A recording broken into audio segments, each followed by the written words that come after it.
তো সাইয়েদনা সুলাইমান বললেন, আল্লাহ, গোটা বিশ্বের সব প্রাণীকুল, পশুকুল, পক্ষীকুল, জিনকুল সবাইকে আমি একবেলা লাঞ্চ খাওয়াবো, দুপুরের খাবার। আল্লাহ বললেন, নো সুলাইমান, এটা তোমার কাজ না, এটা আমার কাজ, তুমি পারবা না। সাইয়েদনা সুলাইমান বললেন, আমার মনে বড় শখ, আমি যদি একবেলা সবারে মেহমানদারি করাইতে পারতাম, আমার কলিজাটা ঠান্ডা হয়ে যেত। আল্লাহ বললেন, ওকে, ট্রাই করে দেখো পারো কিনা। সাইয়েদনা সুলাইমান আলাইহিস সালামের অনুসারী ছিল জিনেরা। জিনের বাদশারে বলল, জিনের বাদশা, যাও সাগরের পাড়ে 40 কিলোমিটার জায়গার মধ্যে খাবারের আয়োজন করো। জিনের বাদশা বিশাল বিশাল ডেগ পাতিল নিয়ে সমস্ত জিনদেরকে নিয়ে রান্না বান্নার কাজ শুরু করলো।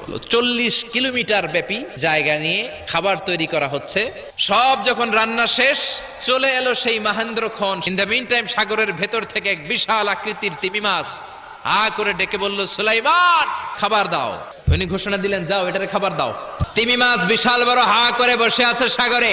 জিনের বাদশা খাবার দিতে লাগলো। 1 কিলোমিটার শেষ, 5 কিলোমিটার শেষ, 10 কিলোমিটার শেষ, 40 কিলোমিটার শেষ, এখনো তিমি মাছের মুখ হা করা আছে না নাই? সাইয়েদনা সুলাইমান সিজদায় পড়ে গেলেন, আল্লাহর ডেকে বললেন, মাবুদ রে, আমি বুঝতে পারি না, আসলে রিজিক দেওয়ার মালিক আমরা না, গোটা বিশ্বের সবাইকে খাওয়ানোর ক্ষমতা আমার নাই, রিজিকের মালিক একজন, তিনি কে?